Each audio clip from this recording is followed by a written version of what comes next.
de empezar de una recaída de la enfermedad. Estos son 30 días después del trasplante. Paciente antes del trasplante, donante. Aquí tiene el genotype del donante y aquí está empezando a surgir el paciente otra vez.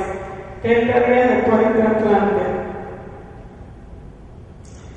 Estos son 45 días después del trasplante. Recaída total del paciente.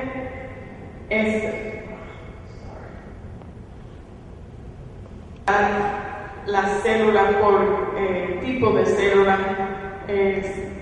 Después separamos las células B, las células T, las mieloides, y entonces las que se nos escaparon, esas separadas. Nosotros utilizamos unas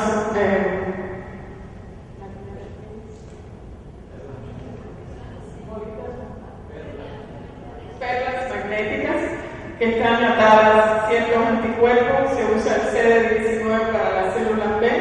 Entonces separamos las células B, le medimos el quimerismo, las células T, le medimos el quimerismo, las células mieloides. Las células que quedaron restantes fueron muy interesantes. No se supone que queden células, pero nosotros vimos que había una discrepancia muy alta entre lo que estábamos viendo después de separar las células y la sangre sin separación. Esto era casi 30% donante, y aquí no veíamos casi donante. Veíamos nada más que donante, porque las células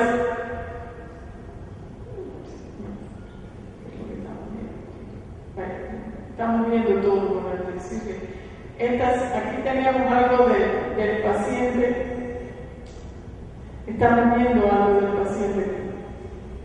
Pero estas células nos estaban diciendo que aquí estaba empezando a recaer. Estaba recayendo en el grupo mieloide.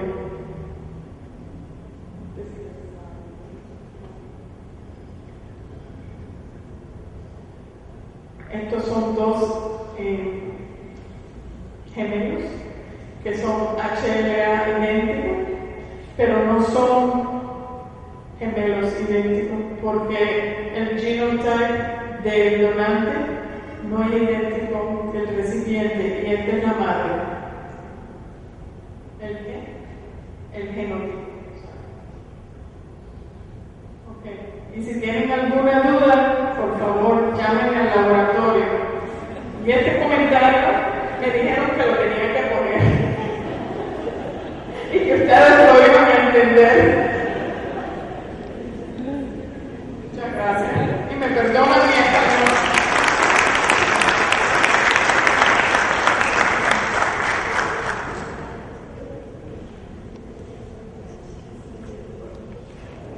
Son los estudios de quimerismo. ¿Qué metodología usan laboratorialmente? ¿Qué método de laboratorio usan para el estudio? Nosotros hemos utilizado dos kits. Inicialmente estábamos usando el método de ABI Identifier. Los reactivos que utilizamos son los que se utilizan por los laboratorios de forensics, que lo utilizan para identificar humanos. Se puede usar para determinar parentesco también. Ahora estamos usando de otra compañía que se llama Promega PowerPlex, el reactivo que estamos usando ahora. Para trasplantes idénticos, ¿van a usar los mismos marcadores para ver el quimerismo o pueden usar los mismos alelos HLA que no comparten? No, son diferentes. El quimerismo se basa sobre el estudio de microsatélites,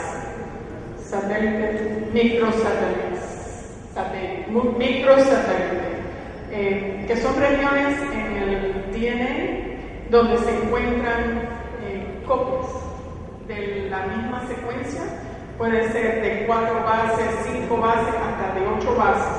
Entonces son áreas muy polimórficas y se sabe cuántas copias hay en diferentes personas. y tienen un rango de o 2 copias hasta 25 copias.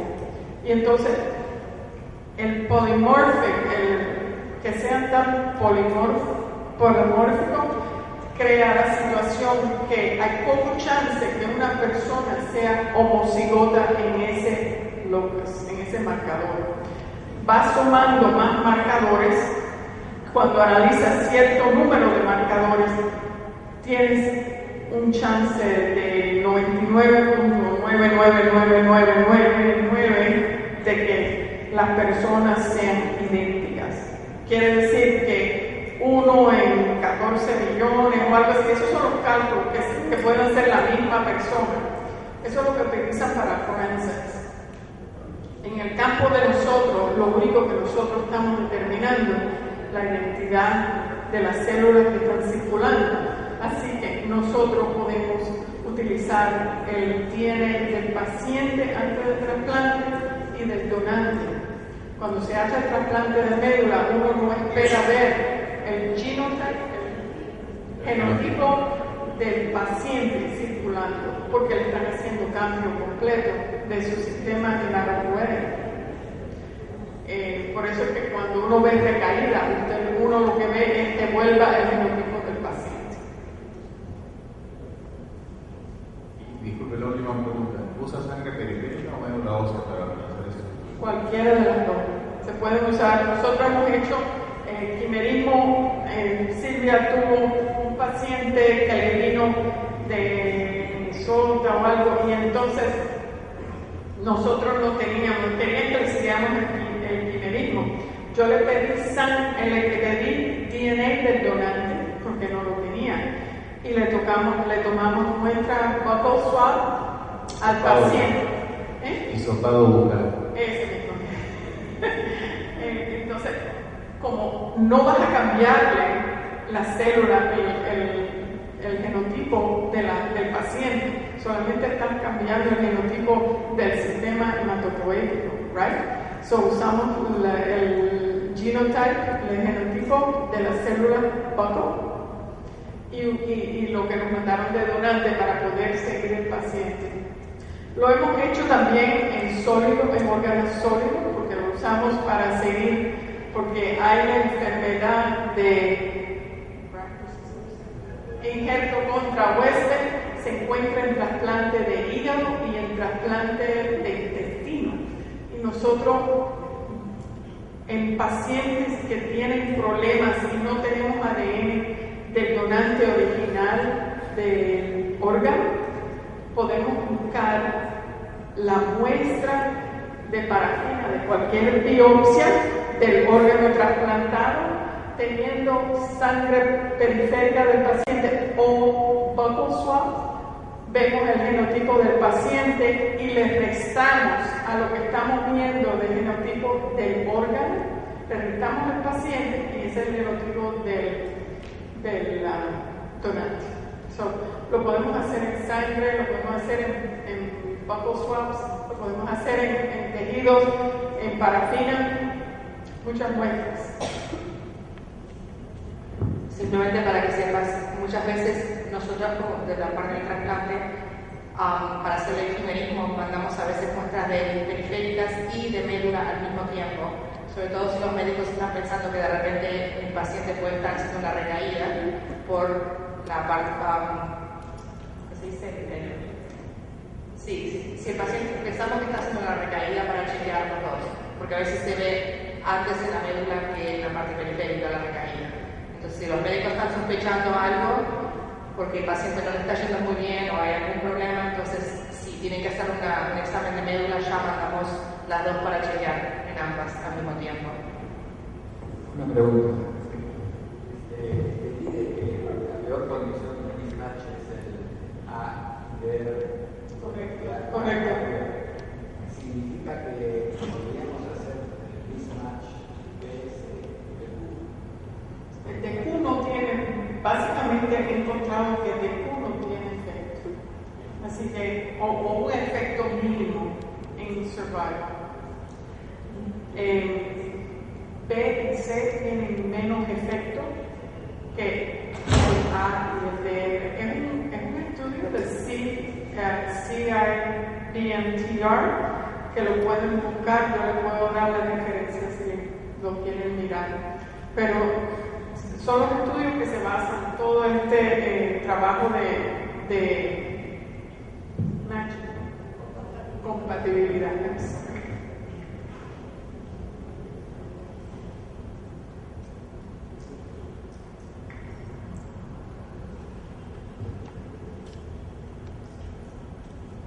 Pregunta, quería saber si ustedes hacen la prueba de quimerismo siempre antes del trasplante a todos los pacientes o solo cuando hay recaídas de los pacientes. No, nosotros no lo tienen que hacer antes. Tenemos que tener las muestras antes del trasplante. Nosotros no hacemos el trabajo si no sabemos que van a ir al trasplante, porque es gastar recursos innecesariamente. Pero sí siempre tienen que tener la muestra disponible del paciente antes del trasplante y del donante antes del trasplante. Se pueden hacer las tres juntas a los 30 días o cuando quiera el médico ver si hubo empegamiento o recaída. Pero siempre tenemos que tener esos dos genotipos, el de antes del trasplante, del donante y del recipiente.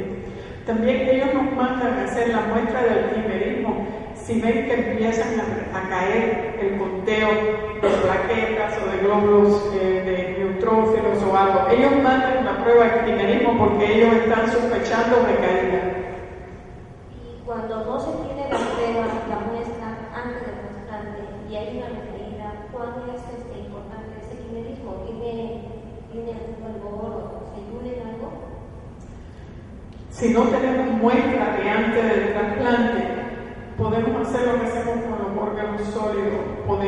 Bueno, el problema es que la respuesta no es siempre fácil. Si el paciente le podemos coger buccal swabs, nosotros podemos ver el genotipo del paciente. El problema es que no sabemos si hay recaída o failure to engraft. Falla de rendimiento. Porque si nosotros solamente vemos el genotipo del paciente en la sangre y no tenemos genotipo del donante y nunca lo hemos visto, no sabemos qué pasó. Si vemos una mezcla del paciente y unos alelos que no conocemos, sabemos que los otros alelos son el donante. Si vemos que no hay nada del paciente en la sangre, que son alelos completamente ajenos, podemos decir, este es el donante. Pero lo ideal y lo mejor es tener ADN del paciente y el donante antes del trasplante. Obviamente, si es un donante relacionado, podemos ir y cogerle el ADN a ese donante. Es más difícil cuando es un donante del registro. Usted mostró un slide muy bonito de subpoblaciones, de células T, células B, células mieloides y cómo haciendo el quimerismo. Hay algunos grupos que procuran hacer este quimerismo de subpoblaciones. ¿Esa es una recomendación o bastaría con hacer la población total de células? ¿Es algo más sencillo hacer, por ejemplo, células T? Lo que pasa es que depende de la enfermedad. Si lo que hicieron un trasplante for acute lymphocytic leukemia, leucemia, linfocítica aguda de células B, ¿dónde va a buscar el recaída? La va a buscar en las células B. Así que, ¿qué hacen? Pues, para tener más sensibilidad, separamos las células B y miramos a ver qué genotipo tienen, porque si hay recaída, usted va a ver el genotipo del paciente que empieza a sufrir.